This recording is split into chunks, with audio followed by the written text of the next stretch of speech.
The Lufkin girls basketball team lost on Monday in the first round of the playoffs. Senior point guard Deja Shepard wasn't able to play in that game.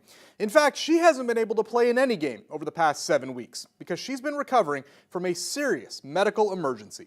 Ryan Moye has the story of her fight to get back on the court. 2 months ago, Deja Shepard was playing basketball. Number 13, Deja Shepard with a... The Lufkin point guard lived and breathed the sport. She was our floor leader, the kids kind of fed off her, She loved to be in the gym, loved to work, and she's one of those players that, everybody followed. Having her spirit around, was big. And then, on the day after Christmas, life changed. I had a real bad headache, and I called my mama to come get me. And then we called her again, my brother did, and I just started crying. And then after that, I don't remember what happened. Deja was taken to the hospital, and after a few rounds of tests, it was determined she had bleeding in her brain. Well, as a parent, your obligation to a kid is, to protect them, be their nourishers, provide for them. At this point, seeing your child laying there lifeless, harmless, just lifeless, and you can't do nothing, it's painful. She was then flown to Houston, where she was diagnosed with arterial venous malformation. It's an abnormal entanglement of arteries, blood vessels, and veins. After being diagnosed, Deja was then transferred to another hospital for emergency surgery. And so we get her there, and her mother told him that there's something wrong with her. She hasn't been like this. She was just sleeping a whole lot. She wasn't herself. And so they did another CAT scan on her and realized that, okay, the swelling had started.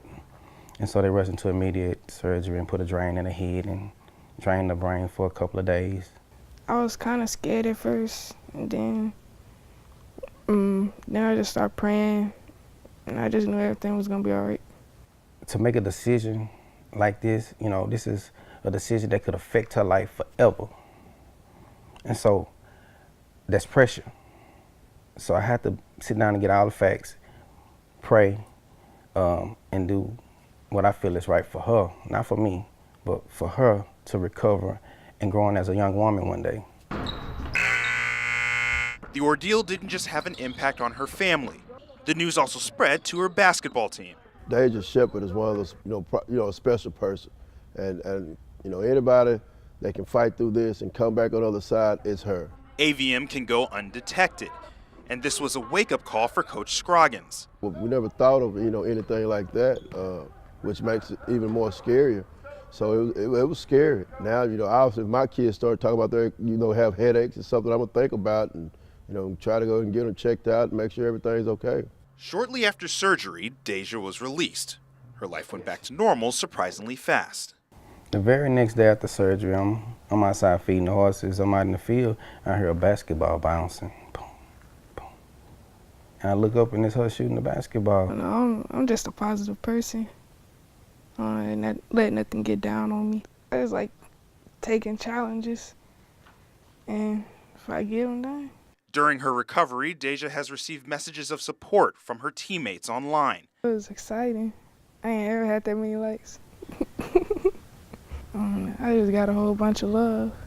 Deja is ready to get back to the sport she loves, and she has a message for anyone dealing with a difficult situation like hers. Just stay positive. Keep doing what I did before this happened.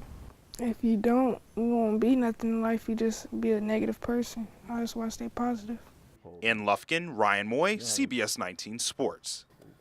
Amazing to see her story go from a great basketball player to just incapacitated overnight and now back again. She's working to get back on the court, as you heard. She's already in the backyard playing ball, and she should be back out there soon. Beautiful story. Awesome. Well told. All right, thanks.